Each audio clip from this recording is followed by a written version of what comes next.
क्या आपके साथ ऐसा होता है कि आप किसी चैप्टर को पढ़े, उसके बाद आप किसी दूसरे चैप्टर में मूव ऑन कर गए और 1-2 वीक के बाद जब वापस आप उस चैप्टर के क्वेश्चंस को बनाने जाते हो तो आपको भूला-भूला सा लगता है, आपको क्वेश्चन नहीं बनते हैं। आप जिस चैप्टर को पढ़ चुके हो, उसके क्वेश्चन अगर आप मॉक टेस्ट में बनाते हो तो आपसे नहीं बनता है।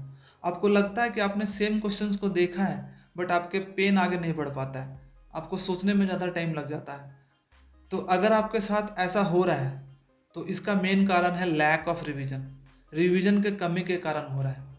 तो इस वीडियो में मैं आपको रिवीजन का सही तरीका बताने जा रहा हूँ। वो सही तरीका जो मैंने खुद अपनाया था और जिससे मुझे काफ़ी फ़ायदा हुआ था, और वो मैं आपको ही बताने जा रहा हूँ कि आपको कैसे रिवीजन करना चाहिए जिससे कि आप किसी भी चीज़ को एक लंबे टाइम तक याद रख सको और जो भी आप प्रिपरेशन कर रहे हो बहुत अच्छे से आप करते जाओ। ऐसा नहीं कि आपको दिक्कत महसूस हो, आप क्वेश्चन को सॉल्व ना कर पाओ।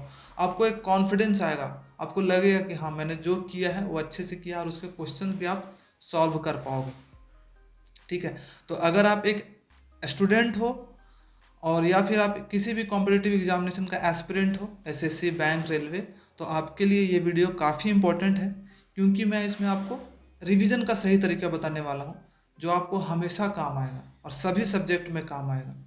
आपको ये याद रखना है कि अगर आपको किसी भी कॉम्पिटिटिव एग्जामिनेशन को क्रैक करना है तो रिवीजन एक बहुत बड़ा रोल प्ले करता है और रिवीजन इज़ की टू सक्सेस मैं बोल सकता हूँ। तो आपको ये वीडियो फुल देखना चाहिए और इस वीडियो के अंत में मैं आपको एक टिप्स भी बताऊंगा जो आपके लिए काफ़ी हेल्पफुल हो सकता है। ठीक है, तो चलिए शुरू करते हैं। तो मैं बोल रहा था कि रिवीजन का सही तरीका, इसके लिए मैं आपको 5 स्टेप्स बताऊंगा। 5 स्टेप में आपका वो सही तरीके से रिवीजन हो पाएगा। तो सबसे पहला स्टेप यानी कि पहला रिवीजन, जो फर्स्ट रिवीजन है वो होना चाहिए सेम डे पे। ठीक है, यानी कि अगर मान लो आपने किसी चीज़ को आज सुबह पढ़ा, मान लो आप किसी चीज़ का क्लास करते हो, 2 घंटे का क्लास किया, 15-20 क्वेश्चन किया, मैथ्स का क्लास किया, तो आपका जो पहला रिवीजन होना चाहिए उसी डे होना चाहिए, शाम को होना चाहिए। अगर आपने किसी चीज़ को सुबह पढ़ा तो 12 घंटे के अंदर आपको उसको रिवीजन कर लेना है। और रिवीजन कैसे करना है, सारे क्वेश्चन को फिर से एक बार सॉल्व करने की कोशिश करना है, रफ कॉपी ले लेना है और सारे क्वेश्चन को सॉल्व करने की कोशिश करना है, थोड़ा सोचना है। पहला रिवीजन में आपको टाइम लगेगा क्योंकि आपको सोचना पड़ेगा, आपको जो भी सर मेथड बताए हैं उसको रिमेंबर करना पड़ेगा कि हाँ क्या क्या चीज़ें बताए थे। आपको कुछ कुछ चीज़ें ऐड भी करना पड़ेगा अपने नोट्स कॉपी में, जो आपको चीज़ें याद होगी कि हाँ सर ने ये चीज़ें बताई थी, ये चीज़ें बताया था, यहाँ पे ये बताया था, ये बताया। तो आप अपने नोट्स कॉपी को भी और अच्छे से बना सकते हो, उनको कुछ कुछ पॉइंट्स हाईलाइट वगैरह कर सकते हो। तो पहला स्टेप फर्स्ट रिवीजन हो गया। दूसरा रिवीजन यानी सेकंड स्टेप वो करना है 1 दिन के बाद। तो दूसरा रिवीजन है कि आपको 24 आवर्स के बाद फिर से रिवीजन करना है, अगले दिन करना है। तो मान लो आज शाम को आपने रिवीजन किया, तो अब दूसरा जो रिवीजन होगा अगले शाम को सेम चीज़ रिवीजन करना है। ठीक है, 1 दिन के बाद 24 आवर्स के बाद आपको फिर से वही करना है।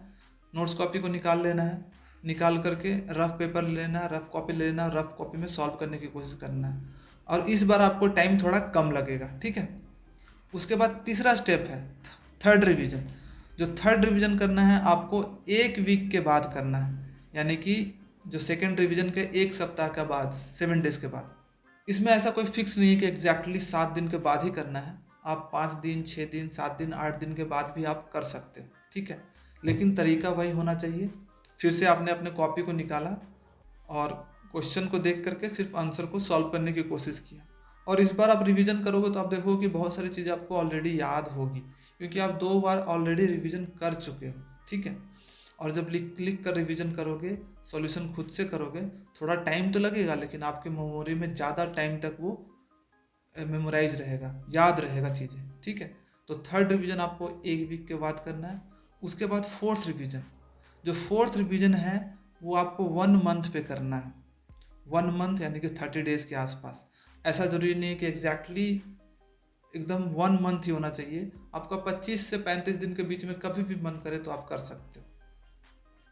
ऐसा हो सकता है कि 1 महीने के बाद आप सिर्फ, ये नहीं कि फर्स्ट क्लास का सिर्फ करना है, ऐसा नहीं। मान लो आपने अभी तक आपने पढ़ लिया, एक चैप्टर पढ़ लिया, टाइम एंड वर्क पढ़ लिया, तो आप क्या करो 1 महीने के बाद पूरा टाइम एंड वर्क एक साथ देख लो। आपको 2 से 3 घंटे का टाइम लगेगा, 40-50 क्वेश्चन होंगे, आप पूरा रिवीजन कर सकते हो। एक दो दिन का टाइम लगेगा, एक दो दिन टाइम में 2-2 घंटे का टाइम दोगे, आराम से सारा रिवीजन हो जाएगा। लेकिन जब आप रिवीजन करोगे ऐसे ना, तो आपको सारी चीज़ें याद रहेगी और आपको कॉन्फिडेंट फील होगा कि आप इस क्वेश्चंस को कर सकते हो। तो ये हो गया आपका फोर्थ रिवीजन 1 मंथ के बाद, अप्रॉक्स 1 मंथ के बाद। एकदम फिक्स नहीं है कि 30 डेज में ही करना है, आप 25 से 35 दिन के बीच में कुछ भी कर सकते हो, ठीक है। उसके बाद जो फिफ्थ रिवीजन है, जो कि 5वां स्टेप है, वो है 3 महीने के बाद। आपको जो लास्ट रिवीजन करना है वो 3 महीने के बाद करना है। इसमें भी फिक्स नहीं है कि एग्जैक्टली 3 महीने ही होना चाहिए। 3 महीना से 4 महीने के बीच में आप कभी भी कर सकते हो एक बार रिवीजन। फिर से उसी तरह से एक दो चैप्टर उठा लिया, अब पीछे वाले जो जो आपको लगे कि हाँ मैंने ये 2-3 चैप्टर ख़त्म किए हैं एक दो महीने में, उन चैप्टर्स को लिख लिख के आपको रिवीजन करना है। और याद रखना कि अगर आप लिख कर रिवीजन करोगे, कोई भी चीज़ों को लिख लिख कर करोगे, तो आपको समझो आप उसका डबल रिवीजन कर रहे हो। आप पढ़ के जितना रिवीजन करते हो उसी चीज़ को अगर लिख के करते हो, टाइम थोड़ा सा एक्स्ट्रा लगेगा, बट आपका रिवीजन बहुत अच्छे से वो हो रहा होगा, ठीक है। और रिवीजन बहुत ज़्यादा इंपॉर्टेंट है, याद रखना। अब अगर रिवीजन नहीं करोगे तो आपको कोई फ़ायदा नहीं है, आप आगे बढ़ते जाओगे बढ़ते जाओगे बढ़ते जाओगे, बस पीछे वाली चीज़ें आप भूलते जाओगे। बट लेकिन थोड़ा सा एफर्ट दोगे और रिवीजन करते जाओगे तो आप कॉन्फिडेंट भी फील करोगे, आपके मार्क्स भी मॉक टेस्ट में आएंगे और आप सिलेक्शन भी फर्स्ट अटेम्प्ट में ले सकते हो, ठीक है। और इस वीडियो की शुरुआत में मैंने आपको बोला था कि आपको एक बोनस टिप्स भी दूंगा। तो वो बोनस टिप्स ये है कि आप जब लास्ट वाला रिवीजन करते हो, फिफ्थ रिवीजन, तो आपको एक शॉर्ट नोट्स बना लेना, ठीक है। शॉर्ट नोट्स, मान लो आप मैथ्स का रिवीजन कर रहे हो अलजेब्रा का, तो अलजेब्रा में जितने भी इंपॉर्टेंट फार्मूलाज हैं आपको एक शॉर्ट में कॉपी में लिखते जाना है, एक फार्मूला की कॉपी ही बना लेनी है, ठीक है। अलजेब्रा गया तो अलजेब्रा के कुछ शॉर्ट नोट्स बना लिए रिवीजन करते समय, छोटा छोटा जो बहुत ज़्यादा इंपॉर्टेंट चीज़ें हैं उसको। उसके बाद ट्रिग्नोमेट्री में गए तो उसमें, और कुछ कुछ चैप्टर में आपको तो इंपॉर्टेंट नहीं मिलेगा, कुछ कुछ चीज़ें ही मिलेगी, तो उनको भी लिख लेना है, ठीक है। और आपको अगर पता लगाना है कि कैसे शॉर्ट नोट्स बना सकते हैं, तो आप मेरे शॉर्ट नोट्स के PDF को डाउनलोड कर सकते हो। उसको मैंने अपने टेलीग्राम पे डाल दिया है, ठीक है। और टेलीग्राम का नाम है 1000 अचीवर्स, उसका लिंक मैंने यहाँ पे ऊपर में डाल दिया है, और साथ में डिस्क्रिप्शन में भी 1000 अचीवर्स का लिंक डाल दिया है। और अगर आप टेलीग्राम पे भी 1000 अचीवर्स सर्च करोगे तो मेरा टेलीग्राम चैनल आ जाएगा, आप ज्वाइन कर सकते हो। और वहाँ पे जो पिंड मैसेजेस होंगे, ऊपर में जो पिन किया हुआ मैसेज होगा, उसमें जाओगे तो आपको मेरा फार्मूला का PDF मिल जाएगा, प्लस साथ में और भी कुछ कुछ इंपॉर्टेंट PDF मिलेंगे।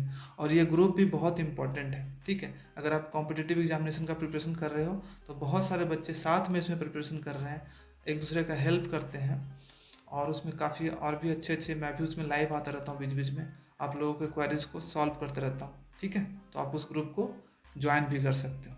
और साथ में अगर आपका कुछ भी पर्सनल क्वेश्चन है जो आप पब्लिकली नहीं पूछ सकते हो, कुछ पूछना है ऐसा जो कि आपको पर्सनली पूछना है, तो आप मेरे इंस्टाग्राम को भी फॉलो कर सकते हो।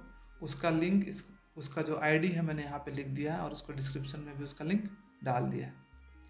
तो आई होप कि आपको इस वीडियो से कुछ ना कुछ ज़रूर फ़ायदा मिला होगा, आपको ये वीडियो अच्छा लगा होगा।